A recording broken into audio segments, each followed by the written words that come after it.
So,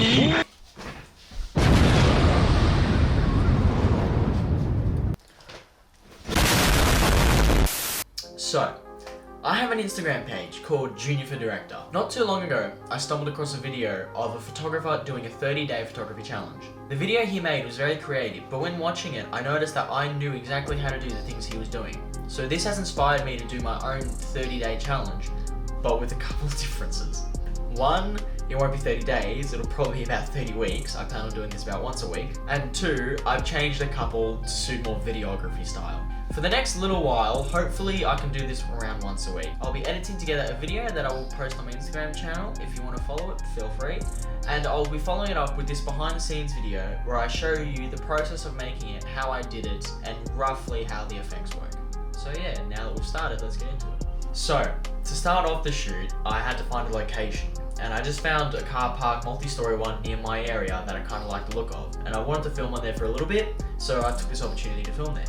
Originally, I thought I'd try and use some sort of a country-esque background for this image edit thing, but I really could not be bothered driving that far. So I just decided to have a city location instead, and since I'm sort of on the outskirts of the city, I just found a multi-story car park, and I did my magic and it worked.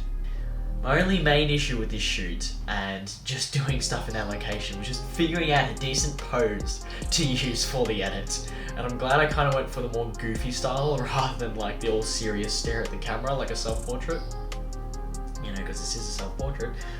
But yeah, I kind of cycled through a few different stances and positions and stuff like that, and eventually I just found something that worked. But that actually didn't take me too long. It took me about an hour to get everything set up, get the right settings going, and find a decent position. But after that, I just headed out and put everything I needed into After Effects. And this is where the fun begins. The first thing I did for this was pick some photos that I liked and liked the positioning of and thought it could work well with the scene. And then I just cut them out using a masking layer in After Effects, which is very simple but very time consuming. So I used 3 different images for this. I had one base image, which was me taking the selfie. Then I used 2 other images, which was me with the camera and me being a producer with the clipboard. I hope that comes through, but I really don't know. So I cut out 2 poses from the 3 images, and the one image I didn't cut out was used as a base image to kind of surround everything around. Once I'd cut everything out, I started focusing a bit more on the finer details, and I started rubbing things out, like the gaps in between the arms and just some stuff around the edges to really make it clean and look as convincing as possible. So once I had finished cutting them all out, I placed them roughly where I thought they would go in the final image and turned them into 3D layers.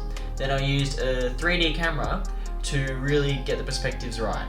So once I had placed the cutouts where I roughly wanted them, I added an adjustment layer and did some color grading to the final image. So after the cutting out, the placement, and the color grading, I thought the image still needed a bit more. So to add to the effect and kind of something that really made the post pop, I cut out the whole black sky area, like past the sign and the fence and everything, and I added some previous city images that I've used before in other shoots, and I did the same thing with the perspective in the 3D camera to make it flow out and go across.